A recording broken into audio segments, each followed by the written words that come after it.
Μου λέει ένας φίλος, καλησπέρα παιδιά, μου λέει ένας φίλος του ΠΑΟΚ πριν από λίγο, εντάξει δεν έγινε τίποτα κλπ.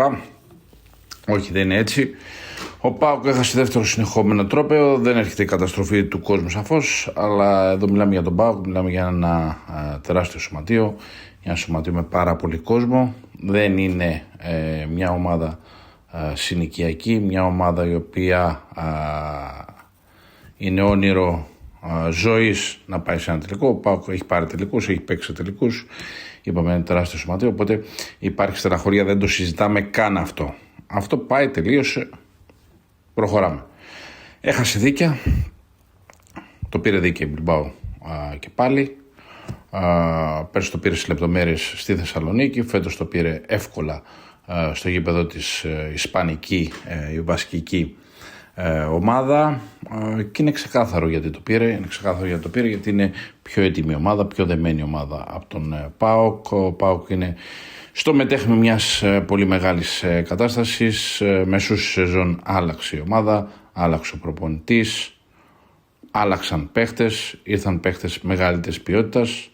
Ως ένα σημείο αυτή η διαδικασία στην Ευρώπη πήγε πάρα πολύ καλά, έφτασε μέχρι τον τελικό ο ΠΑΟΚ, πέρασε τη Μούρθια εκτός των άλλων, αλλά στην κρίσιμη κατάσταση στο τέλος μίλησε η καλύτερη ομάδα, η πιο δεμένη ομάδα, η ομάδα που είχε από πέρσι κορμό, η ομάδα με τον ίδιο προπονητή, έμπειρο και ειδικά για αυτό το επίπεδο και κάτι παραπάνω επίπεδο πολύ καλό. Ο ΠΑΟΚ προχωράει, ο ΠΑΟΚ ετοιμάζει κάτι πολύ μεγάλο. Αυτό που έρχεται είναι κάτι εντυπωσιακό. Θα έλεγα κατά έναν τρόπο ο ΠΑΟΚ μου θυμίζει την ΑΕΚ όταν την πήρε ο Αγγελόπουλος.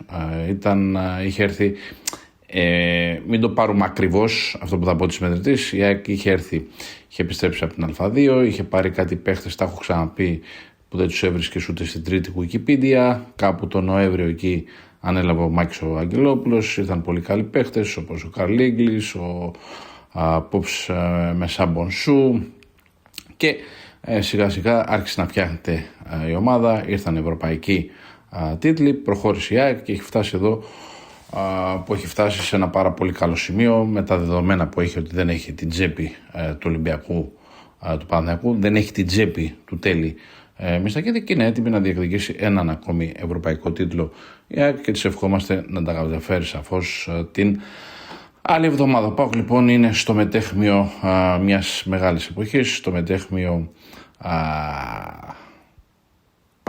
έχει μπει και πάει ακόμα πιο δυνατά στην διαδικασία Τέλη Μιστακίδη. Ο κόσμος είναι πάντα κοντά, το είδαμε στον Μπιλμπάο, το έχουμε δει παντού και πάντα. Ο κόσμος του ΠΑΟΚ είναι πάντα κοντά στην ομάδα του, ζεστά και δυνατά. Η τσέπη πλέον είναι πάρα πολύ βαθιά, τα λεφτά είναι πολλά, ήδη προσελήφθη προπονητής από το πάνω ράφι, προπονητής Ευρωλίγκας. Το καλοκαίρι έχει βέβαια παιχνίδια ακόμα για το πρωτάθλημα ο ΠΑΟΚ, σαφώς θα δούμε τι θα γίνει, αλλά πιο πολύ ενδιαφέρει από το καλοκαίρι τι θα γίνει και οι μεταγραφές που θα γίνουν κλπ. Πώς μπαίνει για τα καλά στο νέο στάδιο ο ΠΑΟΚ. Αυτό που είπαν τα παιδιά στο e-basket είναι πραγματικότητα, ότι είναι σε διαδικασία με τον Glyburn ο ΠΑΟΚ, δηλαδή μιλάει ο ΠΑΟΚ με τον Glyburn και τα ονόματα που ακούω που κοιτάζει ο ΠΑΟΚ είναι εντυπωσιακά. Παίρνουμε ως δεδομένο ή πρέπει να γίνει τυπικά ότι ο ΠΑΟΚ θα είναι στο EuroCup και τα ονόματα που ακούμε είναι εντυπωσιακά. Είναι παιδιά από το επίπεδο της Ευρωλίγκας, όπως ο Κλάιμπερ και όχι μόνο ο Κλάιμπερ. Είναι παιδιά που κάποια παίζουν και στα play-off της Ευρωλίγκας. Η Μπιλμπάο λοιπόν έκοψε το νήμα. Γιατί δεν εμφανίστηκε εκτός των άλλων. Είπαμε ότι είναι πιο δεμένη και πιο καλή ομάδα, αλλά δεν εμφανίστηκε στο δεύτερο ημίχρονο ο ΠΑΟΚ. Το παιχνίδι, παιδιά, γίνεται από τα κόμπο, για να τα δω. Κόμπο Νορμάντας, 17 πόντι. Κόμπο Φρέι, ο Νορβηγός που έκανε πέρσι τη ζημιά, το κινεί πάρα πολύ καλά το παιχνίδι. Δεν είναι κόμπο, αλλά έκανε τη ζημιά στο πρώτο παιχνίδι. Ο Γιαβόρσκι, παίχτης που ορίζει το παιχνίδι για αυτός ως ένα σημείο. Ο Χίλιαρντ το ορίζει πολύ. 16 πόντους και στο πρώτο παιχνίδι ήταν πολύ καλός και στο δεύτερο. Άλλο γκάρντ, Πάτζαρ. Πολλά παιδιά που κινούν το παιχνίδι. Αποκίνει το παιχνίδι. Οι ψηλοί μια χαρά είναι κλπ. Να κάνουν κάποια πράγματα κλπ. Αλλά οι κοντοί είναι εκεί που ορίζουν το παιχνίδι. Πάμε στους κοντούς του ΠΑΟΚ. Ταϊρή όταν ξύπνησε ήταν αργά. Το παιδί δεν μπορεί να τα κάνει όλα. Ο Τίμι Άλεν και ο Ντίμσα βοηθήσανε. Αλλά ο κόμπο έχει σημασία. Ο κόμπο. Αυτός είναι ο σημαντικός. Ο Μπέβερλι δεν ήταν όπως στο πρώτο παιχνίδι. Και για να μπορούσε να αντέξει ο ΠΑΟΚ σε μια τέτοια διαδικασία και έπρεπε ο Ταϊρή να είναι σε καλύτερη μέρα και ο Μπέβερλι να θυμίσει λίγο το πρώτο μάτι και να υπάρχει ένα ακόμη κόμπο ξένος, ένα ακόμη παιδί. Δηλαδή, να μην ήταν ξένος, να είναι ο Νας Μητρουλόγκ που είναι πρώτο πυλόν του ΠΑΟΚ. Θες τουλάχιστον 3 με 4 παιδιά εκεί να ορίζουν το παιχνίδι. Αυτά σιγά σιγά θα φτιαχτούν. Τώρα μπαίνει, είπαμε, ΠΑΟΚ στην νέα εποχή και θα περιμένουμε εντυπωσιακά πράγματα. Τώρα ξαναβλέπω εδώ τα στιγμιότυπα του παιχνιδιού. Ο ΠΑΟΚ στο πρώτο ημίχρονο ήταν ανταγωνιστικός αλλά δεν άντεξε στο τέλος. Δεν άντεξε δηλαδή στην τελική ευθεία του παιχνιδιού. Είπαμε γιατί έπαιξε με μια πιο δεμένη ομάδα, με μια ομάδα η οποία είναι όλη τη χρονιά μαζί, ενώ ο ΠΑΟΚ δεν είναι όλη τη χρονιά μαζί. Περιμένουμε την ΑΕΚ την άλλη εβδομάδα. Ευχόμαστε η ΑΕΚ να κάνει αυτό που δεν μπόρεσε να κάνει ο ΠΑΟΚ. Έχει δύσκολη αποστολή σε ένα Final Four που παίζει με τη Μάλαγα, σε ένα Final Four που είναι πάρα πολύ δύσκολο, που είναι στην Πανταλώνα το Final Four, που απέκλεισε την Πανταλώνα για να πάει η ΑΕΚ.